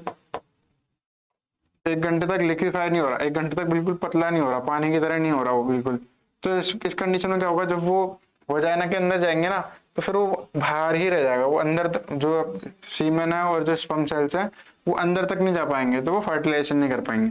नेक्स्ट है अपना माइक्रोस्कोपिक एग्जामिनेशन। माइक्रोस्कोपिक में अपन इसमें सारे सेल्स देखेंगे माइक्रोस्कोप के अंदर और स्पर्म सेल्स की प्रॉपर्टीज देखेंगे। जैसे स्पर्म काउंट मतलब जो स्पर्म्स है उनका कितना काउंट है। नॉर्मल तो 15 मतलब ग्रेटर देन इक्वल टू होता है 15 मिलियन पर ml। 1 ml में 15 मिलियन या 15 मिलियन से ज्यादा होता है। और अब इसमें 2 कंडीशन आती है। तो जैसे ऑब्जेक्टिव क्वेश्चन में बहुत पूछा जाता है ओलिगोस्पर्मिया क्या होता है, एजोस्पर्मिया क्या होता है। तो ओलिगोस्पर्मिया का मतलब है कि 15 मिलियन पर ml से कम होना, और एजोस्पर्मिया मतलब उसमें स्पर्मेटोजोआ ही नहीं है। ठीक है, तो स्पर्म काउंट में क्या है अपन ने देखा इसके नॉर्मल जो अपना सीमन होता है एक नॉर्मल इंसान के सीमन में कितने स्पर्म्स होते हैं, 15 मिलियन या उससे ज्यादा पर एमएल में। और ओलिगोस्पर्मिया का होगा जब 15 मिलियन है उससे कम हो जाएंगे। और एजोस्पर्मिया का मतलब कोई इसमें स्पर्म सेल्स ही नहीं है, नो स्पर्मेटोजोआ। नेक्स्ट है मोटिलिटी। मोटिलिटी मतलब गति। तो ये मान के चलो अपना स्पर्म सेल है, तो ये किस स्पीड से भाग रहे हैं, किस स्पीड से मूव कर रहे हैं। तो अगर रैपिड प्रोग्रेसिव होंगे, स्लो प्रोग्रेसिव होंगे, नॉन प्रोग्रेसिव होंगे, इमोटाइल होंगे। तो इनमें इसमें ये 4 कंडीशन होती हैं। एक कुछ तो तेज गति से भाग रहे हैं, कुछ धीमे हैं, कुछ अपरिगित मतलब बिल्कुल मूव ही नहीं कर रहे, नॉन प्रोग्रेसिव आगे नहीं बढ़ रहे, और एक कुछ तो नॉन मोटाइल होते हैं। नेक्स्ट है अपना नॉर्मल कंडीशन में क्या होता है, ये तो क्या है, ये चारों ही कंडीशन अपन को एक इंसान में मिल सकती है। पर नॉर्मल इंसान का होगा इसमें 40% या उससे ज्यादा मोटाइल होंगे, मतलब प्रोग्रेसिव और नॉन प्रोग्रेसिव होंगे। ठीक है, आ रही बात समझना। क्या बताया यहाँ पे, मोटिलिटी में अपन 4 चीजें देखते हैं। एक तो स्लो प्रोग्रेसिव मतलब धीमी गति से चल रहे हैं, कुछ है तेज गति से चल रहे हैं, कुछ बिल्कुल चल नहीं रहे, बस मतलब वो चल तो रहे हैं पर उनमें कुछ गति नहीं है, और कुछ तो बिल्कुल मोटाइल है, वो तो चल ही नहीं रहे। ठीक है, तो ये तीनों टाइप के जो सेल्स है ना, चारों टाइप के जो सेल्स है ना, एक इंसान में मिलेंगे अपन को। ठीक है, पर नॉर्मल कौन सा होगा, नॉर्मल वो होगा जिसमें 40% या उससे ज्यादा जो सेल्स हैं वो मोटाइल होंगे। मोटाइल का मतलब जो कि नॉन प्रोग्रेसिव या फिर प्रोग्रेसिव, रैपिड प्रोग्रेसिव या स्लो प्रोग्रेसिव होंगे। अब अपने नेक्स्ट टॉपिक पे चलते हैं। नेक्स्ट अपना मॉर्फोलॉजी। मॉर्फोलॉजी मतलब आकृति विज्ञान, मतलब जो स्पर्म सेल्स हैं उनकी स्ट्रक्चर कैसी है। तो नॉर्मल में तो नॉर्मल फॉर्म जो अपनी फिजियोलॉजी में पढ़ते हैं, नॉर्मल फॉर्म में क्या होंगे, 4% या उससे ज्यादा जो सेल्स होंगे नॉर्मल फॉर्म में होंगे। और एबनॉर्मल फॉर्म जैसे head, mid piece, tail defect, क्या तो उसके हेड में डिफेक्ट होगा, जैसे अपना स्पर्म सेल होता है जी। ठीक है, ये अपना स्पर्म सेल हो गया, तो इसमें हेड पार्ट होता है जिसमें एक्रोसोम होता है आगे। ठीक है, ये अपनी मिडिल पीस होता है और ये अपनी टेल होती है। तो इन तीनों में डिफेक्ट हो सकते हैं एबनॉर्मल सेल में। क्या तो हेड में डिफेक्ट होगा, मान को दो हेड होंगे उसके, या फिर क्या तो 2 टेल होंगी, या फिर छोटी टेल होगी, छोटा हेड होगा। नॉर्मल 4% या उससे ज्यादा जो सेल्स हैं वो नॉर्मल होते हैं। वाइटलिटी मतलब उनकी जीवंतता, मतलब वो जिंदा है कि नहीं है। कि जैसे अब इसको अपन किससे करते हैं, इयोसिन निग्रोसिन स्टेन। वाइटलिटी मतलब क्या है कि कितने सेल्स हैं जो जाके वजाइना में जाके और ओवा को फर्टिलाइज कर सकते हैं, उसको बोलते हैं अपन वाइटलिटी। मतलब वो अपना जो स्पर्म सेल्स का काम क्या है, स्पर्म सेल्स का काम है ओवा को फर्टिलाइज करना। तो यहाँ पे अपन ये पता लगाते हैं कि कितने % सेल्स हैं जो जाके ओवा को फर्टिलाइज कर सकते हैं। वाइटलिटी का मतलब ये है। ठीक है, अब इसको अपन टेस्ट कैसे करते हैं, इयोसिन नेग्रोसिन स्टेन यूज करते हैं। इस स्टेन में क्या होता है, जैसे अपन ऐसे समझते हैं, नॉर्मल जो अपने सेल्स होंगे ना वो तो स्टेन को नहीं लेंगे, पर जो वो सेल जिनकी सेल और रप्चर हो चुकी है, तो वो सेल इस स्टेन को ले लेंगे। मतलब इस स्टेन से स्टेनिंग हो जाएगी उनकी, कलर दे देंगे वो। तो इयोसिन नेग्रोसिन स्टेन से वो कलर हो जाएंगे, जो सेल कौन से वाले रप्चर हो चुके हैं। और जो अपने नॉर्मल सेल्स हैं वो इस स्टेन को नहीं लेंगे। इसकी नॉर्मल रेंज कितनी होती है, ग्रेटर देन 58% लाइव स्पर्मेटोजोआ। ठीक है, एक नॉर्मल इंसान में 58% या उससे ज्यादा लाइव स्पर्मेटोजोआ होते हैं, जिंदा स्पर्म प्रेजेंट होते हैं नॉर्मल इंसान में। नेक्स्ट अपना बायोकेमिकल, कि अब उसके अंदर कौन कौन से केमिकल्स हैं उनका एग्जामिनेशन कैसे करते हैं। जैसे फ्रक्टोज है, फ्रक्टोज कहाँ से, समाइनल वेसिकल से सेक्रेशन होता है और एनर्जी देता है स्पर्म को। नेक्स्ट अपना सिट्रिक एसिड कहाँ से बनता है, प्रोस्टेट से बनता है। और लिक्विफिकेशन, जो इसका लिक्विफिकेशन हो रहा था ना बाद में, आधे घंटे बाद में, उसमें हेल्प करता है। जिंक कहाँ से बनता है, प्रोस्टेटिक फंक्शन मार्कर है। जैसे अगर प्रोस्टेट में कोई दिक्कत है ना, तो अपन को जिंक का जब अपन टेस्ट कराएंगे ना स्पर्म में, तो उससे पता लग जाएगा। नेक्स्ट अपना एसिड फॉस्फेटेज, ये भी प्रोस्टेट से बनता है। ठीक है, उसके बाद है अपना एबनॉर्मल फाइंडिंग। अब उसमें कौन कौन सी असामान्य परिणाम है, कि भाई कौन कौन सी इसमें अपन को एबनॉर्मेलिटी आ रही है, या कौन कौन सी कंडीशन वो है जो कि क्लिनिकल हो सकती है, जो कि पेशेंट को अफेक्ट कर रही है। इसमें कौन कौन सी बताई अपन ने, एक तो एजोस्पर्मिया, ओलिगोस्पर्मिया, एस्थेनोजूस्पर्मिया, टेट्रोजूस्पर्मिया और नेक्रोजूस्पर्मिया। एजोस्पर्मिया मतलब क्या है, कोई स्पर्म ही नहीं है तो इनफर्टाइल हो जाएगा। ओलिगोस्पर्मिया लो स्पर्म काउंट है, ना एस्थेनोजूस्पर्मिया, ये क्या है, पुअर मोटिलिटी, मतलब जो मोटाइल नहीं है, ठीक है। उसके बाद टेराटोजूस्पर्मिया, एबनॉर्मल मॉर्फोलॉजी है। या फिर नेक्रोजूस्पर्मिया, मतलब ऑल डेड स्पर्मेटोजोआ, जब सारे स्पर्मेटोजोआ डेड होंगे तो उसको नेक्रोजूस्पर्मिया बोलेंगे। नेक्स्ट है अपने पास क्लिनिकल इंपॉर्टेंस। अब अपने स्पर्म काउंट, ये स्पर्म सीमेन एग्जामिनेशन करा तो क्यों करा, ताकि अपन मेल की इनफर्टिलिटी पता का इवेल्यूएशन कर सकें कि भाई मेल फर्टाइल है कि इनफर्टाइल है। फर्टाइल इनफर्टाइल मतलब बांझपन, कि वो मेल बच्चे पैदा कर सकता है या नहीं कर सकता। या फिर पोस्ट वेसेक्टमी असेसमेंट, कि अब किसी की वेसेक्टमी हुई, वेसेक्टमी मतलब जो उसकी जो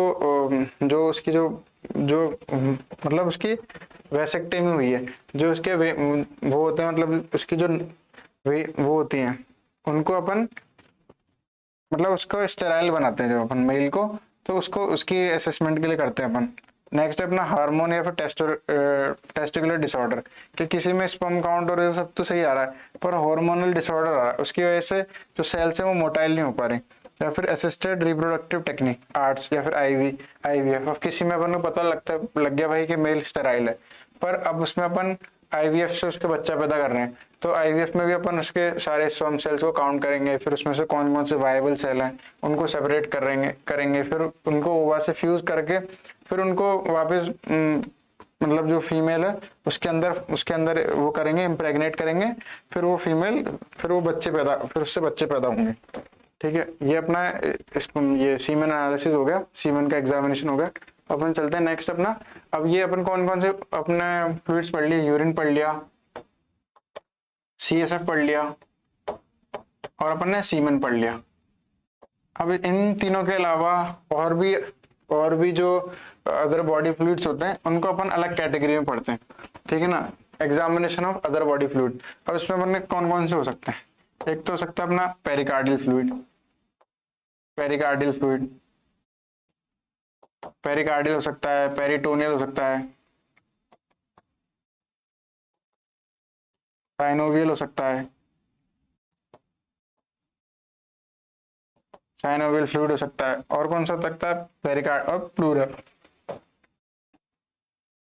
तो ये सारे फ्लूइड अपने हो सकते हैं जो अदर फ्लूइड्स में आते हैं, पेरिकार्डियल, पेरिटोनियल, प्लूरल फ्लूइड। तो अपन सबसे पहले इंट्रोडक्शन देखते हैं, एग्जामिनेशन जो कर रहे हैं अपन अदर बॉडी फ्लूइड्स का, उसमें उसका इंट्रोडक्शन क्या है। Apart from blood, urine, CSF and semen, other body fluids are also examined for diagnosis. मतलब यूरिन, सीएसएफ, सीमेन और ब्लड के अलावा और भी बॉडी फ्लूइड्स हैं इनको अपन यूज करते हैं एग्जामिनेशन के लिए।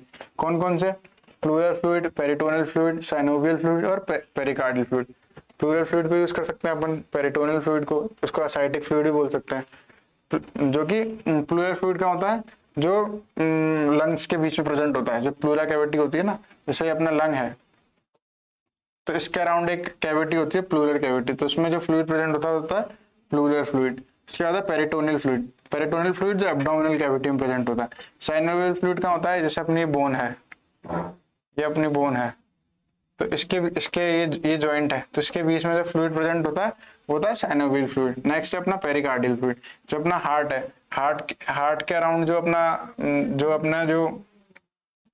जो कैविटी प्रेजेंट होती है उसको बोलते हैं अपन पेरिकार्डियल मेम्ब्रेन, और उसमें जो फ्लूइड प्रेजेंट होता है उसको बोलते हैं पेरिकार्डियल फ्लूइड। हार्ट के अराउंड होता है ये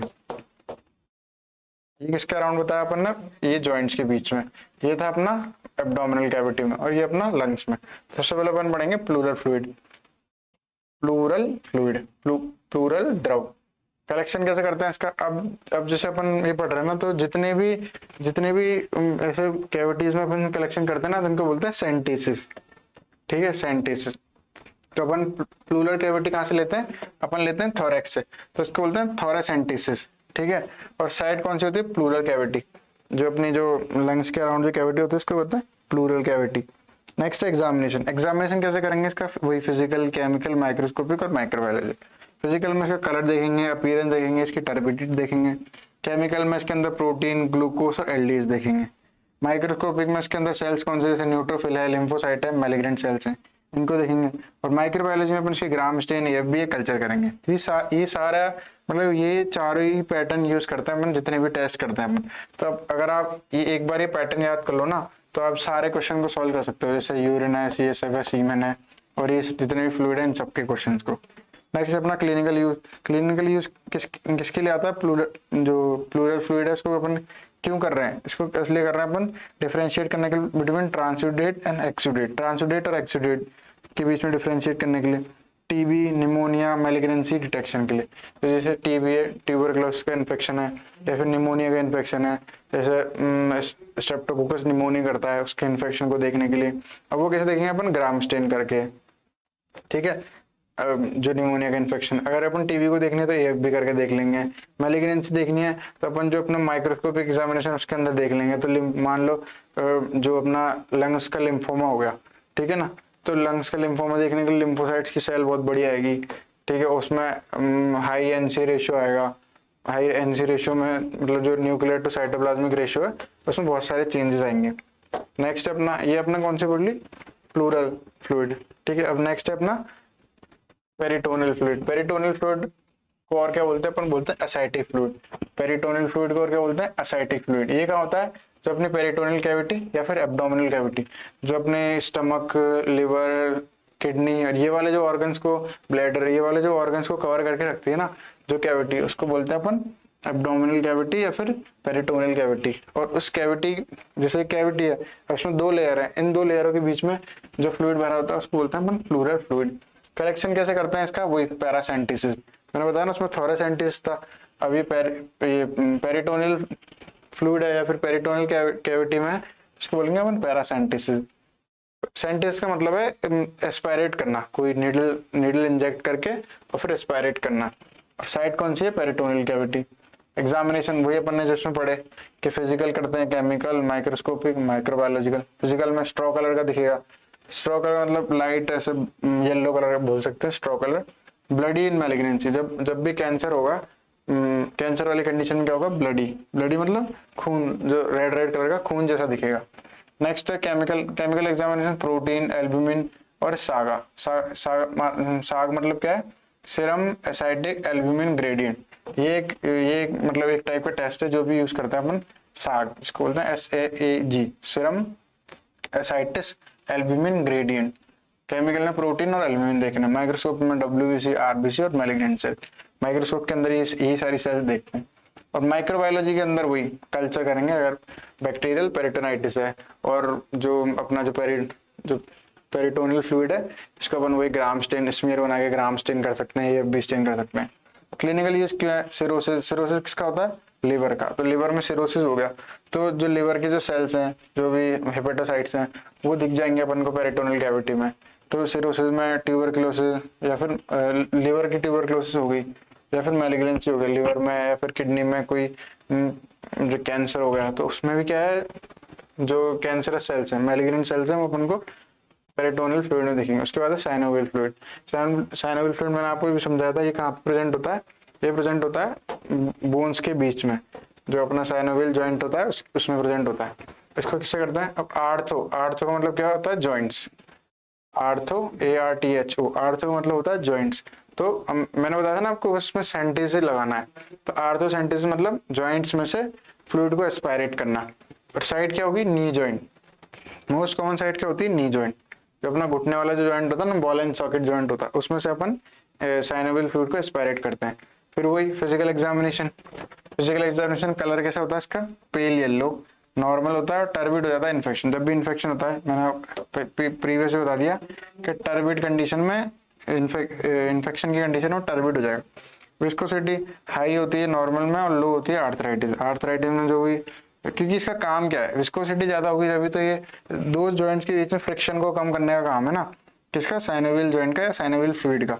साइनोवियल जॉइंट के अंदर साइनोवियल फ्लूइड प्रेजेंट होता है। वो क्या करता है? दो जॉइंट्स के बीच में जो फ्रिक्शन है उसको कम करता है। तो हाई तो होगा नॉर्मल में, पर जब कम हो जाएगा जब भी तो आर्थराइटिस होता है। आर्थराइटिस मतलब जॉइंट्स में इन्फ्लामेशन, ठीक है। उसके बाद है केमिकल एग्जामिनेशन में वही ग्लूकोज, प्रोटीन, यूरिक एसिड, ये सारे अपन कॉन्स्टिट्यूएंट्स के अंदर देखते हैं। नेक्स्ट अपना माइक्रोस्कोपिक में इसमें WBC काउंट, क्रिस्टल्स। अगर गाउट है, गाउट में क्या होता है? यूरिक एसिड के क्रिस्टल बन जाते हैं, तो उनको देखते हैं अपन। या फिर सूडो गाउट है, सूडो गाउट में क्या होता है? CPPD के क्रिस्टल्स बन जाते हैं। नेक्स्ट अपना माइक्रोबायोलॉजी में कल्चर कर लेंगे अपन सेप्टिक आर्थराइटिस। अब किसी की मान लो सुपरफिशियली कोई इंजरी हुई थी, उसकी वजह से क्या हुआ, जो इन्फेक्शन है वो जॉइंट्स में चला गया या बोन्स में चला गया, बोन से जॉइंट्स में चला गया, तो अपन बोन मैरो या फिर साइनोवियल फ्लूइड लेके अगर जॉइंट में चला गया तो सेप्टिक बोलेंगे। सेप्टिक मतलब इन्फेक्शन, जो पस वाला इन्फेक्शन क्रिएट होना, कहाँ पे, जॉइंट्स में, तो सेप्टिक आर्थराइटिस। नेक्स्ट अपना क्लिनिकल यूज क्या है, रूमेटॉइड आर्थराइटिस, गाउट और सेप्टिक आर्थराइटिस। गाउट मैंने बताया, गाउट बहुत ही एक इम्पोर्टेंट कंडीशन डिजीज है जो कि रेगुलरली एग्जाम में पूछी जाती है, मेनली बायोकेमिस्ट्री में ज्यादा पूछते हैं इसको। तो गाउट में क्या होता है, यूरिक एसिड के क्रिस्टल्स डिपॉजिट हो जाते हैं बोन्स पे, और उसकी वजह से क्या है, वो जो क्रिस्टल्स होते हैं वो चुभते हैं, तो उसकी वजह से दर्द होता है। नेक्स्ट अपना पेरिकार्डियल फ्लूइड। पेरिकार्डियल फ्लूइड कहाँ पे प्रेजेंट था, जो हार्ट की जो मेम्ब्रेन है, हार्ट के आउटर कवरिंग है उसमें, उसको पेरिकार्डियोसेंटेसिस से अपन एस्पायरेट करेंगे। एग्जामिनेशन क्या होगा, फिजिकल, सीरियस तो होगा नॉर्मल में, और हेमरेजिक होगा इसमें मैलिग्नेंसी या ट्रॉमा में, ठीक है ना। सीरियस मतलब कि भाई ऐसा सीरम जैसा वाइट तो दिखेगा ये नॉर्मल इंडिविजुअल में, पर जो हेमरेजिक कंडीशन होगी, हेमरेजिक मतलब कि उनके अंदर ब्लड लॉस हो रहा है, उसके अंदर जो पेरिकार्डियम है उसमें ब्लड का लॉस हो रहा है, ब्लड निकल रहा है। और मैलिग्नेंसी या ट्रॉमा किसकी वजह से, मैलिग्नेंसी या ट्रॉमा की वजह से। केमिकल प्रोटीन प्रेजेंट होगा इसमें, एलडीएच एंजाइम प्रेजेंट होगा इसमें, और ग्लूकोज प्रेजेंट होगा। माइक्रोस्कोपिंग में क्या, सेल्स मैलिग्नेंट साइटोलॉजी देखेंगे इसकी। और माइक्रोबायोलॉजी में क्या देखेंगे अपन, टीबी, बैक्टीरियल इन्फेक्शन। वही मैंने बताया माइक्रोबायोलॉजी। अब टीबी को कैसे देखेंगे अपन पेरिकार्डियल फ्लूइड लेंगे, उसका स्मीयर बनाएंगे, ऐसे करके उसका स्मीयर बनाएंगे, उसको किससे स्टेन करेंगे, एएफबी से। और अगर अपन को बैक्टीरियल देखना है तो उसको किससे, ग्राम से स्टेन करेंगे। क्लिनिकल यूज क्या है, पेरिकार्डाइटिस, वही पेरिकार्डियम का इन्फेक्शन, पेरिकार्डाइटिस, या फिर मैलिग्नेंसी, हार्ट में कैंसर हो गया, ट्यूमर हो गया, ट्यूमर सेल दिखेंगी, कैंसर सेल दिखेंगी, या फिर ट्यूबरक्लोसिस। ट्यूबरक्लोसिस किसी भी ऐसा नहीं होता सिर्फ कि लंग्स में ट्यूबरक्लोसिस होती है, ट्यूबरक्लोसिस कहीं पे भी हो सकती है, उसको बोलते हैं एक्स्ट्रा पल्मोनरी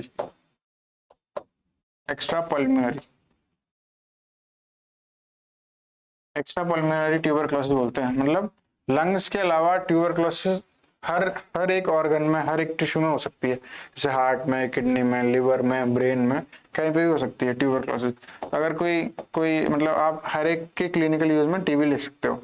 फिर general test in all fluid, सब में कौन कौन से टेस्ट करते हैं, appearance, cell count, differential count, कि भाई उसके अंदर जैसे एपिथेलियल सेल है या फिर डब्ल्यूबीसी है, उसमें भी डब्ल्यूबीसी में लिम्फोसाइट, न्यूट्रोफिल देखने के लिए, प्रोटीन या ग्लूकोज का एस्टिमेशन, ये अपन लगभग हर टेस्ट में कर रहे हैं। कल्चर एंड सेंसिटिविटी, उसका कल्चर लगा रहे हैं क्योंकि इन्फेक्शन है तो कल्चर तो लगाना पड़ेगा ही, और सेंसिटिविटी इसलिए लगानी है भाई कल्चर से पता लग गया कि ये वाला बैक्टीरिया है। जैसे मान के चलो उसमें स्टेफ है, तब स्टेफ पता तो लग गया, पर स्टेफ पे कौन सी एंटीबायोटिक असर करेगी, तो उससे अपन सेंसिटिविटी लगाते हैं, क्योंकि अपन हर एक कोई एंटीबायोटिक तो दे नहीं सकते, पर हो सकता है वो असर भी ना करे। उसके बाद साइटोलॉजी में वही कि उसके अंदर सेल्स कौन सी है, मैलिग्नेंट सेल्स हैं या नॉन मैलिग्नेंट सेल्स हैं, वो देखने के लिए। नेक्स्ट अपना लास्ट टॉपिक है एली सेल टेस्ट।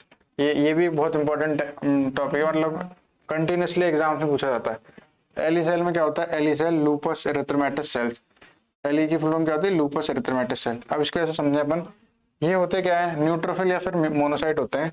वो क्या करते हैं, that had इनगल्फ्ड the denatured nuclear material coated with anti nuclear antibody ANA। अब जैसे ये कोई पुराना न्यूट्रोफिल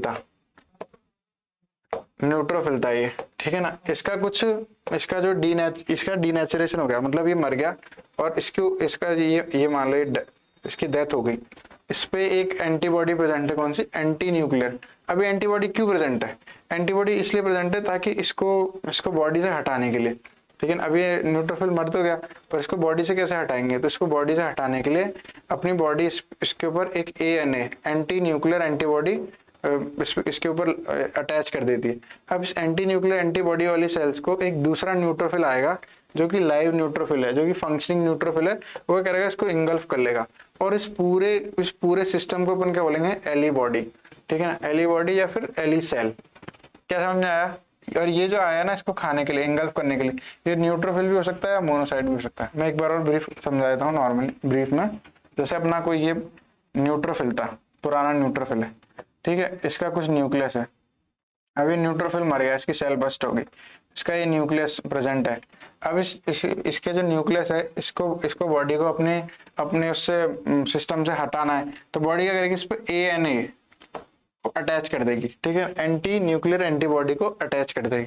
अभी एंटी न्यूक्लियर एंटीबॉडी वाला जो सेल है ना, ये जो न्यूक्लियर मटेरियल है, यहाँ पे लिख रहा है डीनेचर्ड न्यूक्लियर मटेरियल, ठीक है, इसको क्या करेगा, एक वायबल मतलब एक नॉर्मल हेल्दी न्यूट्रोफिल जिसका एक काम है इनको हटाने का, वो आएगा, या फिर उसकी जगह मोनोसाइट भी आ सकता है, न्यूट्रोफिल की जगह मोनोसाइट भी आ सकता है। तो वो आके इसको इंगल्फ कर लेगा और इस पूरे सेल को क्या बोलेंगे, ये न्यूट्रोफिल या फिर मोनोसाइट इंगल्फ करने वाले सेल को बोलेंगे अपन एली सेल, ठीक है। First describe by in systemic lupus erythematosus, ये कंडीशन है जो कि ऑटो इम्यून डिसऑर्डर है, मतलब खुद की बॉडी की वजह से हो रही है, सिस्टमिक लूपस एरिथेमेटस। इसमें क्या है, जो अपने ये न्यूट्रोफिल है और ये मोनोसाइट है, नॉर्मल सेल्स को भी इंगल्फ करने लग जाते हैं, ये वाली कंडीशन सिस्टमिक लूपस एरिथेमेटस। क्या प्रिंसिपल क्या होता है, ये जो अपना एसएलई है, इन एसएलई पेशेंट ऑटो एंटीबॉडीज, मैंने बताया ना ऑटो इम्यून डिसऑर्डर है। तो अभी नॉर्मल कंडीशन में तो क्या हो रहा था कि ये सेल मर रही थी, तो दूसरी सेल उसको हटाने के लिए, उसको सिस्टम से रिमूव करने के लिए उसको इनगल्फ कर रही थी। पर अब क्या हुआ, कुछ ऐसे ऑटो एंटीबॉडीज बन गई जो इस हेल्दी सेल पे, ये एक हेल्दी सेल है, इस पे आके एएनए अटैच हो गया। अब इन सेल्स को तो क्या लगेगा, इसको इंगल्फ करके हटाना है, तो ये इन सेल्स को मारने लग जाएगी। अब इसकी वजह से क्या होगा, ये सेल्स का नंबर कम होने लग जाएगा। ये किस कंडीशन होता है, SLE systemic lupus erythematosus. Autoantibodies are formed against nucleus, किसी भी न्यूक्लियस के अगेंस्ट ऑटो एंटीबॉडीज बन जाएंगी। फिर ये एंटीबॉडीज क्या करेंगी, न्यूक्लियर मटेरियल को, these antibodies causes nuclear material to become denatured. फिर ये जो एंटीबॉडीज थी इनको डीनेचर करेंगे, मतलब इस न्यूक्लियस को मार देंगी। फिर जो न्यूट्रोफिल होगी वो उसको इंजेस्ट कर लेगी और एली सेल का फॉर्मेशन कर लेगी। आया पूरा एली का। ये बहुत एक टफ कॉन्सेप्ट है कि भाई एली सेल का मतलब क्या होता है। तो मैं एक बार और ब्रीफ कर देता हूँ क्योंकि बहुत ज्यादा टफ टॉपिक है। क्या है इसमें कि सबसे पहले एक अपनी डेड न्यूट्रोफिल है, उसका डेड कुछ न्यूक्लियस है, न्यूक्लियर मटेरियल है, उस पर क्या होगा, अपनी बॉडी जो एंटी न्यूक्लियर एंटीबॉडी प्रोड्यूस करेगी, जो उसका जो न्यूक्लियर मटेरियल है उसको डीनेचर कर देगी। अब इस एंटीबॉडी को देख के कोई हेल्दी न्यूट्रोफिल या मोनोसाइट आएगी और उसको इंगल्फ कर लेगी। इसको बोलेंगे अपन क्या, लूपस एरिथेमेटस सेल, इस पूरे सिस्टम को।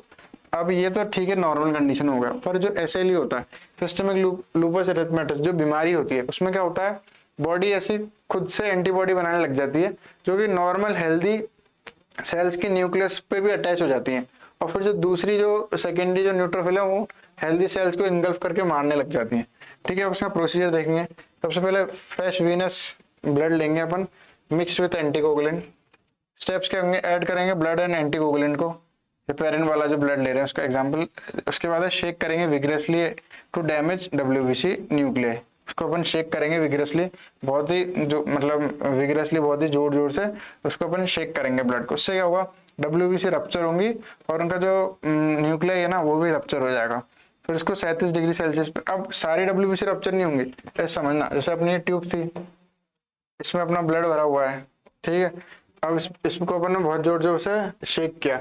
अब इसमें से क्यों मान के चलो 10% जो डब्ल्यूबीसी है ना उसका न्यूक्लियस रप्चर हो गया और बाकी 90% का नहीं हुआ। तो 90% तो अभी हेल्दी है, 90% का रप्चर नहीं हुआ, 90% डब्ल्यूबीसी का रप्चर नहीं हुआ। अब क्या हुआ, अब अपन इसको 37 डिग्री सेल्सियस पे 30 मिनट के लिए इंक्यूबेट करेंगे। अब यहाँ पे आप ये सवाल पूछ सकते हो कि भाई 30 मिनट के लिए क्यों इंक्यूबेट करा। एक बार सोच के देखो कि 30 मिनट के लिए यहाँ पे क्यों इंक्यूबेट करा, इसके प्रोसेस में क्यों काम आया। तो अब यहाँ पे हो क्या रहा है कि अब अपन को क्या बना है, जो अपनी एली सेल बनानी है ना, एली सेल अपने पास बनी बनाई तो है नहीं, तो अपन को एली सेल बनानी है। तो एली सेल कैसे बनेगी, अपन ने इसको कुछ सेल्स का जो न्यूक्लियस वो रप्चर हो गया, अब जो बची हुई जो जिंदा सेल्स हैं इस न्यूक्लियस को खाने लगेगी। अब इस न्यूक्लियस को खा लेगी वो कितनी देर में, इंगल्फ कर लेगी कितनी देर में, 30 मिनट के अंदर 37 डिग्री सेल्सियस पे।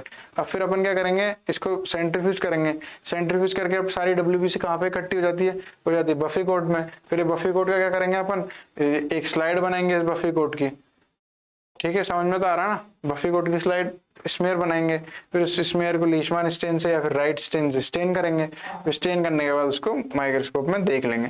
अब माइक्रोस्कोप में अपन को एली सेल कैसे दिखेगी, जैसे अपना ये है, इसके अंदर अपनी एली सेल दिखेगी, ये एक सेल होगी और इसके अंदर अपने पास वो न्यूक्लियर मटेरियल दिखेगा। आया समझ में कि वो न्यूक्लियर मटेरियल दिखेगा इसके अंदर, ये वाला वो न्यूक्लियर मटेरियल इसके अंदर दिखेगा अपन को। क्यों दिख रहा है अपन को न्यूक्लियर मटेरियल? क्योंकि इसने इनगल्फ कर रखा है। कौन सा न्यूक्लियर मटेरियल दिखेगा? जो सेल रप्चर होगी।